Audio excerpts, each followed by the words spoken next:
Infections ఎక్కువగా వస్తుంటాయి. Dengue, typhoid, malaria వంటి విష జ్వరాలతో హాస్పిటల్స్ కిక్కిరిసిపోతాయి.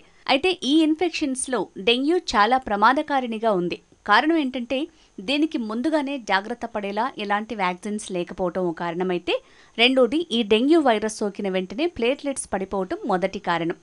ఈ డెంగ్యూ జ్వరం సాధారణ జ్వరం నుంచి హెమరేజిక్ ఫీవర్ అంటే ప్రమాదకరమైన జ్వరంగా కూడా మారుతుంది. కానీ కొన్ని రకాల జాగ్రత్తలు తీసుకోవటం వల్ల ఈ డెంగ్యూని నివారించవచ్చు. సాధారణంగా వర్షాకాలంలో దోమల బెడద ఎక్కువగా ఉంటుంది. అందులో ఆడ ఏడెస్ దోమ కుట్టడం వల్ల ఒకరి నుంచి మరొకరికి వ్యాపిస్తుంది. ఈ వైరస్ 4 రకాలుంటాయి. అవి డెన్ 1, డెన్ 2, డెన్ 3, డెన్ 4. ఇందులో ఒక రకం వైరస్తో ఒకసారి మాత్రమే డెంగ్యూ వస్తుంది. రెండోసారి, మూడోసారి మరో రకం వైరస్తో జ్వరం వస్తే దాన్ని తీవ్రంగా చూస్తారు. డెంగ్యూ వైరస్ సోకిన 3 నుంచి 14 రోజుల్లో ఎప్పుడైనా లక్షణాలు కనిపించవచ్చు. కుట్టిన దోమలో డెంగ్యూ వైరస్ ఉంటేనే ఒకరి నుంచి మరొకరికి వస్తుంది. దోమలో వైరస్ ఉన్నా కూడా అందరికీ జ్వరం రాకపోవచ్చు.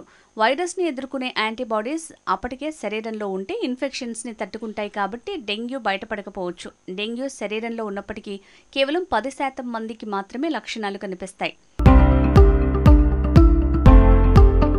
101 నుంచి 105 డిగ్రీల ఫారెన్హీట్ జ్వరం ఉన్నట్లుండి రావటం, తీవ్రమైన తలనొప్పి, నడుం కింది భాగంలో తీవ్రమైన నొప్పి, కళ్ళు మండటం, కండరాలు, కీళ్ల నొప్పులు, వాంతులవుతున్నట్లు అనిపించటం, డీహైడ్రేషన్కి గురి కావటం వంటి లక్షణాలు కనిపిస్తే వెంటనే డాక్టర్ని సంప్రదించాల్సి ఉంటుంది. డెంగ్యూ జ్వరం నిర్ధారణ అయిన తర్వాత వెంటనే ప్లేట్లెట్స్ పడిపోవటం జరగదు. మొదట మామూలు డెంగ్యూ జ్వరానికి పారాసెటమాల్ టాబ్లెట్స్ వేస్తే సరిపోతుంది. వాంతులు వంటివి కాకుండా ఉంటే ఓఆర్ఎస్ తాగొచ్చు. ముఖ్యంగా గుర్తుంచుకోవాల్సింది ఏంటంటే జ్వరం తగ్గుతున్న సందర్భంలోనే రక్తపోటు, ప్లేట్లెట్స్ తగ్గిపోవటం జరుగుతుంది. కాబట్టి జ్వరం లేదని అశ్రద్ధ చేయొద్దు.